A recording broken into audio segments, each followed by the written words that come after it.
everyone, welcome to Maitri Pathshala. Hope you all are safe and healthy. So आज की इस class में हम डिस्कस करने जा रहे हैं कक्षा 3 की हिंदी व्याकरण की एक वर्कशीट. कक्षा 3 में जो भी आप ग्रामर में पढ़ते हैं, संज्ञा, सर्वनाम, क्रिया, विशेषण, विलोम शब्द, पर्यायवाची शब्द पढ़ते हैं, मुहावरे पढ़ते हैं, भाषा, लिपि, व्याकरण, वर्ण, ये सभी चीजें जो भी आप कक्षा 3 में, कक्षा 2 में और कक्षा 4 में पढ़ते हैं, ये सभी चीजें आपकी सेम होती है. थोड़ा बहुत टॉपिक को बढ़ाकर आपको पढ़ाया जाता है. यही हम आज की वर्कशीट में करने वाले हैं. आज की जो वर्कशीट है काफी बेनिफिशियल होने वाली है आपके लिए, क्योंकि यहाँ पर आप प्रैक्टिस अच्छे से कर पाएंगे. नाउ फर्स्ट हमारा क्वेश्चन है, रिक्त स्थानों की पूर्ति करें. लिखने का ढंग. लिखने का ढंग क्या कहलाता है? किसी भी भाषा को लिखने का ढंग लिपि कहलाता है. हिंदी हमारी राज्य भाषा है. हिंदी हमारी राज्य भाषा है और हर वर्ष 14 सितंबर को हम लोग क्या बनाते हैं? 14 सितंबर को हम लोग हिंदी दिवस मनाते हैं. नेक्स्ट हमारा है, केरला में डैश भाषा बोली जाती है. केरला में कौन सी भाषा बोली जाती है? केरला में मलयालम भाषा बोली जाती है. पशु पक्षियों की डैश नहीं होती. जो पशु पक्षी होते हैं उनकी कोई भाषा नहीं होती है. प्रत्येक भाषा की अपनी डैश होती है. प्रत्येक भाषा की अपनी लिपि होती है. नेक्स्ट हमारा क्वेश्चन है, निम्नलिखित शब्दों के लिंग बदलिए.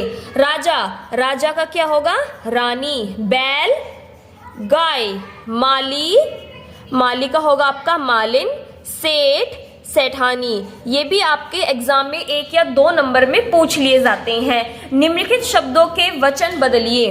घोड़ा, घोड़े. माला, मालाएं.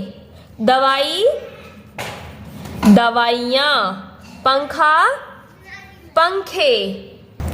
नेक्स्ट हमारा है, दिए गए शब्दों में सही जगह पर आपको अनुस्वार का चिन्ह लगाना है और अनुनासिक का चिन्ह लगाना है.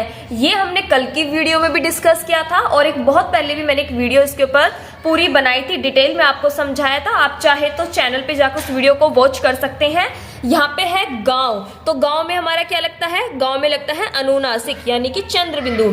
चांद, चांद में भी आपका चंद्र बिंदु अनुनासिक लगेगा. बंदर, बंदर में क्या लगता है? आपका अनुस्वार का चिन्ह लगता है. संसार में भी अनुस्वार का चिन्ह लगेगा. सांप, सांप में क्या लगता है? चंद्र बिंदु.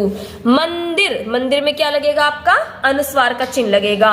नेक्स्ट हमारा संज्ञा से रिलेटेड है, निम्नलिखित वाक्यों में संज्ञा शब्दों को रेखांकित करें. आपका संज्ञा है उसे आपको अंडरलाइन करना है. वह बगीचे में बैठी है. बगीचा क्या हो गया? हमारा संज्ञा शब्द हो गया. अदिति रस्सी कूद रही है. अदिति संज्ञा शब्द हो गया और रस्सी हमारा संज्ञा शब्द हो गया. जो भी हमारे नाम वाले शब्द होते हैं वो सभी हमारे क्या होते हैं? संज्ञा शब्द होते हैं. माली पौधे लगाता है. माली और पौधे ये दोनों शब्द हमारे क्या हो गए? संज्ञा शब्द हो गए. श्रुति गाना गाती है. तो श्रुति किसी इंसान का नाम है, नेम ऑफ अ पर्सन. ये हमारा क्या होगा? संज्ञा शब्द होगा. दादी जी ने पूजा की. यहाँ पे जो दादी जी शब्द है वो हमारा क्या है? संज्ञा शब्द है.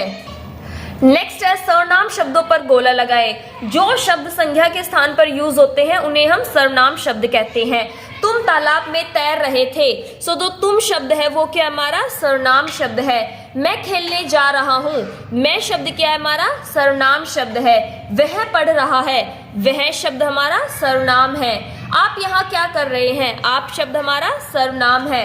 पापा हमें बाजार लेकर जाएंगे. हमें शब्द क्या है? हमारा सर्वनाम शब्द है. नेक्स्ट है, इन शब्दों के विलोम लिखिए.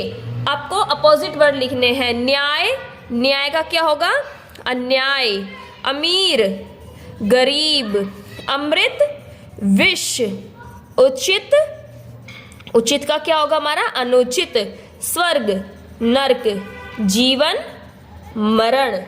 नेक्स्ट चलिए, इन वाक्यों में से विशेषण शब्द ढूंढकर आपको सामने लिखना है. मैं यहाँ पर अंडरलाइन करके दिखाऊंगी, बाकी आप खुद से लिखेंगे. हिमालय पर्वत बहुत विशाल है. विशाल शब्द हमारा क्या हो गया? यहाँ पे विशेषण शब्द हो गया. विशेषण क्या होता है? जो शब्द हमें संज्ञा या सर्वनाम की विशेषता बताते हैं वो हमारे विशेषण शब्द होते हैं. अब यहाँ पर हिमालय क्या है? हमारा संज्ञा शब्द है और संज्ञा की विशेषता क्या बताई है? कि वो बहुत विशाल है. तो विशाल शब्द हमारा क्या हो गया? विशेषण हो गया. आकाश में काले बादल है. आकाश हमारा संज्ञा शब्द है और बादल की क्या विशेषता बताई है उन्होंने? कि वो काले हैं. तो काले शब्द क्या हो गया? विशेषण. गिलास में थोड़ा पानी है. सो गिलास हमारा संज्ञा शब्द है और इसकी क्या विशेषता है कि उसमें पानी है और पानी भी कैसा है, थोड़ा है। तो थोड़ा शब्द हमारा क्या हो गया, विशेषण हो गया यहाँ पर। नेक्स्ट हमारा है मोर के पंख सुंदर होते हैं। सो सुंदर शब्द क्या हो गया हमारा, विशेषण। आज मैंने रंग बिरंगी चिड़िया देखी। सो चिड़िया कैसी थी, रंग बिरंगी। तो रंग बिरंगी शब्द हमारा क्या हो गया, विशेषण। क्रिया शब्दों को रेखांकित करें। यहाँ पर हमें क्रिया शब्द को रेखांकित करना है। क्रिया क्या होता है, जब भी हमें किसी काम के होने या करने का पता चले तो हमारा क्रिया होता है। काम वाले शब्द हमारे क्रिया होंगे। माँ बाजार से फल लाई, तो लाई शब्द क्या है हमारा, क्रिया। रोहित पुस्तक पढ़ता है, पढ़ता शब्द क्रिया है। दादाजी सैर कर रहे हैं, सैर शब्द हमारा क्रिया है। मोर नाच रहा है, सो मोर क्या कर रहा है, नाच रहा है। तो नाच हमारा क्या हो गया, क्रिया शब्द हो गया। नेक्स्ट हमारा है निम्नलिखित वाक्यों में विराम चिन्ह लगाइए। आपको विराम चिन्ह लगाना है। सो यहाँ पर पहला हमारा है आप कहाँ जा रहे हैं। तो इन्होंने देखो पूर्ण विराम लगा रखा है, तो यहाँ पे पूर्ण विराम तो आएगा नहीं। यहाँ पे क्या आएगा, उन्होंने क्वेश्चन पूछा है ना, आप कहाँ जा रहे हैं, तो यहाँ पर क्या होगा, क्वेश्चन मार्क आएगा, प्रश्नवाचक चिन्ह आएगा आपका। नेक्स्ट है आस्था, हिमांशी, काव्या और गरिमा खेलने गई। यहाँ पर देखिए 2 से 3 लोगों के बारे में बात की जा रही है। सो आस्था के बाद कोमा लगेगा, हिमांशी के बाद आपका कोमा लग जाएगा। आस्था, हिमांशी, काव्या और गरिमा खेलने गई, तो यहाँ पर आपका पूर्ण विराम लगा ही हुआ है। तो बाकी सेंटेंस हमारा वाक्य ठीक है। नेक्स्ट हमारा है सही वाक्यों पर टिक्का और गलत पर आपको क्रॉस का निशान लगाना है। भाषण देना भाषा का लिखित रूप है, बिल्कुल भी नहीं। भाषण देना भाषा का लिखित रूप नहीं होकर मौखिक रूप होता है। वाद विवाद करना भाषा का मौखिक रूप है, यानी आप स्कूल में आपने देखा होगा डिबेट होती है, सो वो क्या है, भाषा का मौखिक रूप है। ये आपका सही है, ठीक है। नेक्स्ट है सर्वनाम शब्द संज्ञा के बदले प्रयोग किए जाते हैं, बिल्कुल सही वाक्य हमारा लिखा हुआ है। विशेषण शब्द संज्ञा सर्वनाम शब्दों के बारे में बताते हैं, ये वाक्य भी हमारा सही है। विशेषण शब्द क्या होते हैं, जो संज्ञा और सर्वनाम की हमें विशेषता बताते हैं। वह तुम मेरा क्रिया शब्द है, सो वह तुम मेरा ये क्रिया शब्द नहीं है, ये क्या है, सर्वनाम शब्द है, तो ये वाक्य हमारा गलत होगा। नेक्स्ट चलते हैं हम, निम्नलिखित शब्दों के 2-2 पर्यायवाची शब्द लिखिए। सो ये भी आपकी टीचर ने जरूर कराए होंगे और बुक में जितने भी है आप उन्हें रीड कर लें। यहाँ पर मैं सिर्फ प्रैक्टिस के लिए आपको 2-4 करा रही हूँ। सो फर्स्ट हमारा है वर्षा। वर्षा को हम और क्या क्या बोलते हैं, वर्षा को हम बारिश भी बोलते हैं और क्या बोलते हैं, बरसात भी बोलते हैं, ठीक है। नेक्स्ट हमारा है पानी। पानी को क्या बोलते हैं, पानी को जल बोलते हैं और हम नीर बोलते हैं। इसके अलावा वारी, अंबु भी हम इसे बोलते हैं। बादल, बादल को क्या बोलते हैं, बादल को बोलते हैं जलद और हम इसे मेघ भी बोलते हैं और जलधर भी बोलते हैं। बाग, बाग को क्या बोलते हैं हम, बगीचा भी बोलते हैं, है ना, और हम क्या बोलते हैं, फुलवारी भी बोलते हैं। इसके अलावा हम उपवन भी बोलते हैं, उद्यान भी बोलते हैं, है ना। आंख, आंख का क्या होगा, नयन, और हमारा क्या होता है, नेत्र, लोचन, चक्षु, दृष्टि, विलोचन। आंख के तो बहुत सारे पर्यायवाची शब्द है। नेक्स्ट हमारा है फूल। फूल को क्या बोलते हैं हम, पुष्प, और एक होता है हमारा सुमन और हम कुसुम भी इसे कहते हैं। निम्नलिखित वाक्यों में शब्दों को सही क्रम में लगाकर आपको सही सेंटेंस बनाना है, उचित वाक्य बनाना है। गन्ना खा रहा हाथी है, तो यहाँ पर क्या बनेगा, हाथी गन्ना खा रहा है। तैर रही मछली है, मछली तैर रही है। पुस्तक है पढ़ती सुरभि, सुरभि पुस्तक पढ़ती है उड़ रही पतंग, पतंग उड़ रही है। सो इस तरह से हम इन्हें अरेंज करके एक मीनिंगफुल सेंटेंस बनाएंगे। सो यहाँ पर ये सारे सेंटेंस आप इस तरह से लिख लेंगे। नेक्स्ट है अनेक शब्दों के लिए एक शब्द लिखिए। मूर्ति बनाने वाला, मूर्ति बनाने वाला क्या होता है आपका, मूर्तिकार होता है। कविता लिखने वाला कवि होता है। वर्ष में एक बार होने वाला, यानी कि जो घटना साल में एक बार हो उसे हम क्या कहते हैं, उसे हम वार्षिक कहते हैं। जो दिखाई ना दे, जो दिखाई ना दे उसे हम क्या कहेंगे, अगोचर कहते हैं, अदृश्य कहते हैं या अद्वितीय हम उसे कह सकते हैं।